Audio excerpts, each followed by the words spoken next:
Iran ক্ষতবিক্ষত হয়েছে, কিন্তু শেষ পর্যন্ত বিজয় হয়েছে কিন্তু ইরানের। কারণ ইরানের দেয়া 10 দফা শর্ত বা প্রস্তাব নিয়েই আলোচনা হবে। অর্থাৎ এই 10 দফা শর্ত যতগুলো হজম করাতে পারবে ইরানের ততক্ষণই অগ্রগতি হবে।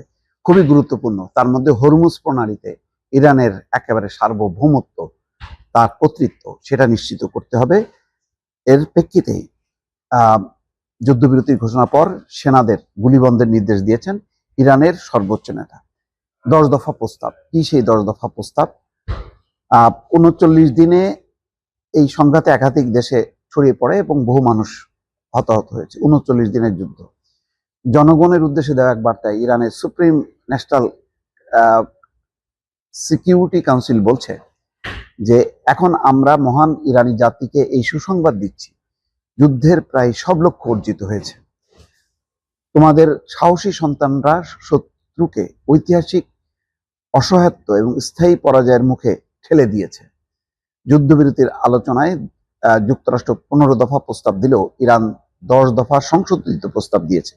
এতে হরমুজ প্রণালীতে ইরানের একচ্ছত্র নিয়ন্ত্রণ, মার্কিন সেনা প্রত্যাহার, মিত্র শক্তির নিরাপত্তা, নিষেধাজ্ঞা প্রত্যাহার এবং সম্পদ মুক্তি, যুদ্ধের ক্ষতিপূরণ দাবি এবং আন্তর্জাতিক আইনের নিশ্চয়তা দিতে হবে। অর্থাৎ নিশ্চিত করতে হবে ইরানের উপর আর হামলা হবে না, আর যে ক্ষতি হয়েছে সেই ক্ষতিপূরণ করতে হবে। কারণ এই যুদ্ধ ইরান করেনি, ইরানের উপরে চাপানো হয়েছে। ইরান আত্মরক্ষার জন্য গুলি করেছে বা প্রতিহত করেছে, সুতরাং সেই ক্ষতিপূরণ দিতে হবে। তেহরান বলেছে 10 দফা পরিকল্পনায় নির্ধারিত নীতিমালার গ্রহণযোগ্যতা নিশ্চিত হওয়ার ভিত্তিতে আলোচনা চূড়ান্ত হলে তারা যুদ্ধের সমাপ্তি মেনে নেবে। অর্থাৎ 15 দিন কিন্তু এখন টান টান দর কষাকষি চলবে।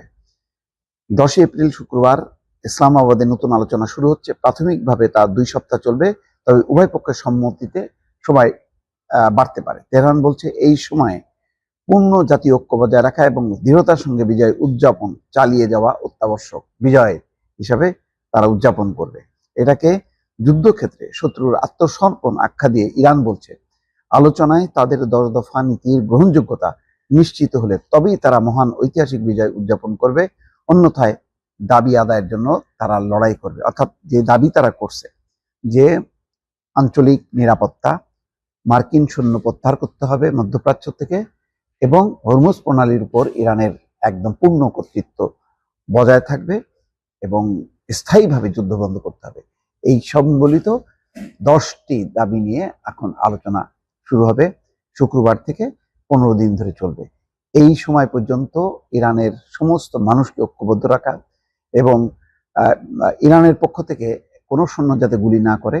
তবে বলা হচ্ছে যদি ইরান এর মধ্যে আক্রান্ত হয় সাথে সাথে সেটার জবাব দেবে। অর্থাৎ এই যতটুকু অগ্রগতি হলো এটাকে ইরান তাদের বিজয় হিসেবে চিহ্নিত করছে। দর্শক।